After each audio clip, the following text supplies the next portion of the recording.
Selamat datang kembali di channel Oyen GG. Di video kali ini kita akan melanjutkan cerita Donghua Battle Through the Heaven. Ayo langsung aja ke alurnya. Melanjutkan cerita sebelumnya. Permaisuri dan Taisu tampaknya memiliki beberapa kekhawatiran sampai sekarang. Namun, di antara keduanya belum ada yang menggunakan kartu truf mereka. Tapi, situasi di medan perang mulai ada sedikit perubahan secara halus. Sejak awal, itu teratur dan formasi Taisu jelas rusak saat ini. Sejak awal pertempuran berlangsung hingga saat ini, perubahan mulai tampak walaupun hanya sedikit. Meskipun ada pasokan kekuatan abadi dari kecanduan Dewa Taisu, pertempuran yang berlarut-larut ini adalah ujian yang lebih kuat untuk menambah semangat pasukan. Pasukan Api Merah Permaisuri bukanlah pertempuran yang tidak teratur, dan justru karena inilah mereka sangat menggoyahkan hati pasukan Taisu.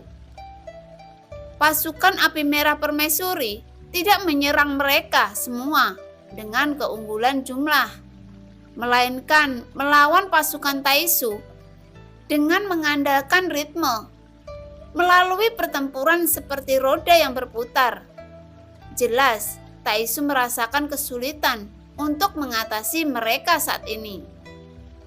Pada saat yang sama, di samping tanduk naga permaisuri, sesosok muncul entah dari mana dan dia mengepalkan tangannya dengan hormat lalu berkata, "Yang Mulia Permaisuri, semua sudah siap." Dan orang yang mengepalkan tinju dan tangannya adalah Jian Xiangyang. Jadi, itu bisa dilakukan kapan saja. Konfirmasikan bahwa semua kekosongan telah datang. Kuda betina ini datang dari timur. Melihat Jian Xiangyang mengangguk dan kemudian menjawab, "Menerima berita tentang rencana semua Taisu telah tiba." Setelah permaisuri mendengar kata-kata itu, dengan tenang pada binatang itu, tetapi dia tampaknya tidak berniat untuk segera menutup jaring itu. Melihat Jian Xiangyang yang bertanya, kapan Yang Mulia Permaisuri akan menutup jaring, jika semakin lama penundaan, akan semakin besar korban dari tentara Api Merah. "Jangan khawatir, terserah dia untuk memutuskan kapan pertempuran ini akan berakhir," Permaisuri berkata dengan ringan. Melihat Jian Xiangyang mendengar kata-kata itu, dia tertegun sejenak dan matanya tiba-tiba beralih ke asap pertempuran sengit antara Xiaoyan dan Taisu nomor 3. Terserah dia untuk memutuskan apakah Yang Mulia Permaisuri akan sedikit tergesa-gesa. Namun, pada titik pertempuran ini, korbannya tidak sedikit. Jika itu terus ditunda, akan ada lebih banyak korban yang jatuh. Mengapa dia harus memutuskan? Melihat Jian Xiangyang, dia langsung bingung saat ini. Jelas, Xiaoyan telah memberikan kekuatan pengambilan keputusan mengenai perang ini.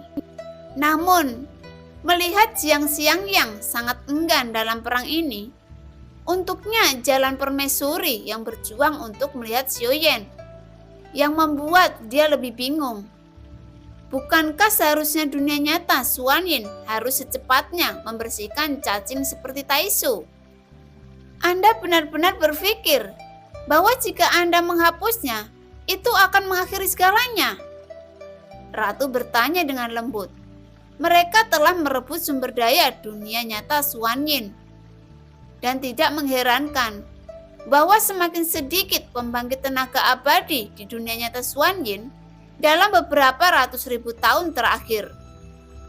Jika mereka terlalu sia-sia untuk menghancurkannya, mereka akan menghancurkannya dan merebut kembali sumber daya dunia nyata Xuanyin. Dan apa yang Anda pertanyakan? Jian Xiangyang jelas tidak tahu banyak. Meskipun dia tahu bahwa Xiaoyan adalah reinkarnasi dari Sun Shang, dia masih tidak mengerti mengapa dia harus menunda perang karena Xiaoyan dan akan membawa lebih banyak korban yang jatuh. Setelah memprovokasi Taisu, yang berarti ini tidak akan lama lagi bantuan Taisu akan datang dan itu akan menjadi lebih kuat saat itu. Bisakah Anda berhenti kali ini? Apakah Anda pikir Anda bisa berhenti untuk kedua kalinya? Permaisuri memandang Jian Xiangyang, dan ketika matanya yang polos jatuh ke mata Jian Xiangyang, dia sangat terkejut. Bukan karena permaisuri menekannya dengan orang-orangnya, tetapi karena pemahamannya tentang permaisuri. Dia merasakan tekanan kuat di hatinya. Setelah melihat Jian Xiangyang mendengar kata-kata itu, dia menatap Xiaoyan dengan pandangan mata yang rumit dan dia berhenti berbicara. Karena dia tahu bahwa jika dia melanjutkan, dia akan dipukuli oleh permaisuri. Hanya saja, Jian Xiangyang tidak mengerti mengapa permaisuri menaruh harapannya pada Xiaoyan. Dilihat dari kekuatan yang telah ditunjukkan Xiaoyan sejauh ini, setelah mengalami perang ini, bagaimana dia bisa menyelamatkan dunia nyata Xuanyin? Jawaban Jian Xiangyang adalah tidak mungkin bagi permaisuri untuk memblokir invasi Taisu saat ini.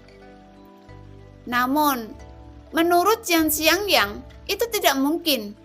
Bahkan jika Xiaoyan adalah reinkarnasi dari Sun Shang, untuk mencapai kekuatan yang dapat menyelamatkan dunia, tidak mungkin dicapai tanpa 1.000.000 tahun. Selebihnya, orang Taisu nomor 3 di depannya. Jian Xiangyang merasa tidak bisa menghadapinya dengan kemampuan pribadinya. Dan pada saat ini, suara tabrakan emas dan besi terus datang di bola matanya, dan gelombang api dan ki bertabrakan dengan liar. Tidak dapat dipercaya bahwa orang yang berada di atas angin sekarang benar-benar panas, meskipun energi pedang sangat kuat, dan gelombang itu tampaknya lebih kuat. Bagaimana mungkin kekuatan seperti itu nyata? Di keabadian, di langkah ke-6, Taisu nomor 3 memegang pedang formasi pemusnahan kekosongan, melawan serangan dari Xiaoyan yang melambai dengan liar.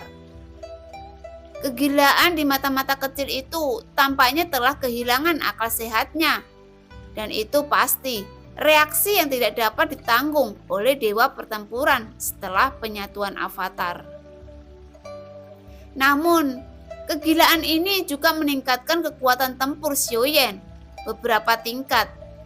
Dengan tubuh abadi Yuan Shen dan keabadian kaisar dari langkah ke-6 Yonghe, kekuatan tempur Xiaoyan telah mencapai tingkat yang belum pernah terjadi sebelumnya. Tapi, dalam keadaan ini, Xiaoyan tidak bisa mengendalikan kebijaksanaannya, dan dia bertarung dengan insting, dan tidak ada trik ekstra yang mewah satu demi satu. Serangan terus-menerus diluncurkan. Meskipun Taisu nomor 3 menghancurkan formasi dengan kekosongan dan dipertahankan oleh pedang ilahi, Xiaoyan masih dihancurkan dengan gila, dan kekuatan abadi di dalam baju besi dewa palsu yang sedang dikonsumsi olehnya. Tapi, kekuatan abadi yang terkandung dalam 6 kristal merah di dadanya jelas cukup kuat. Meskipun Taisu nomor 3 memiliki kekuatan abadi yang agung, yang mengalir setiap bagian 6 kristal merah, masih berkedip dan tampaknya masih mengandung kekuatan abadi yang tidak ada habisnya. Ini benar-benar berbeda dari pertarungan sebelumnya. Tampaknya Anda telah membayar banyak untuk mendapatkan kekuatan abadi dari langkah ke-6 ini. Dan saat dia berbicara, Xiaoyan mendobrak dan menyerang dan menghancurkan dadanya dengan pukulan kejam. Duar! Taisu nomor 3 bereaksi dengan cepat. Lengannya berada di dadanya dan baju besi dewa palsu langsung berubah menjadi perisai untuk memblokir serangan Xiaoyan yang kuat. gelombang api yang mengamuk keluar dari tubuhnya, dan kekuatan yang tak tertandingi mengalir keluar dengan liar. Perisai yang ditarik oleh baju besi dewa palsu juga mengeluarkan suara retakan yang membuat Taisu nomor 3 terkejut, tetapi pada saat dia tidak berbicara. Setelah menembus perisai, dia secara liar menghancurkannya di dadanya, yang menyebabkan tubuhnya menembak lurus ke belakang. Sosok Taisu nomor 3 terbanting ke tanah. Di bawah organ dari tubuhnya berserakan di aula surga abadi. Oleh karena itu, semua pertempuran yang dilakukan di alun-alun tanpa akhir terlihat luar biasa. Dan aula surga abadi ini sangat kuat, dan bahkan jika rusak, itu akan dikembalikan ke keadaan semula dengan kecepatan yang sangat cepat. Taisu sosok nomor 3 membuat sebuah lubang besar yang dihancurkan di alun-alun, dan sebuah ledakan terdengar. Duar. Namun, sosok Xiaoyan di udara juga bergegas langsung ke lubang raksasa. Dan segera ada ledakan kedua, dan lubang raksasa itu meledak lagi. Itu tanpa dasar dari atas. Jika Taisu nomor 3 kalah, itu pasti akan berdampak pada hati pasukan Taisu. Adegan ini jatuh di mata banyak orang, tetapi pada saat ini, cahaya kemasan yang dilemparkan oleh Taisu nomor 3 sudah menjadi 12 potong zodiak di tubuh Sanjian, dan kemudian berubah menjadi 12 bagian dan menyebar seperti sangkar, dan kemudian mulai berputar, dan suara pedang dengan memekakkan telinga.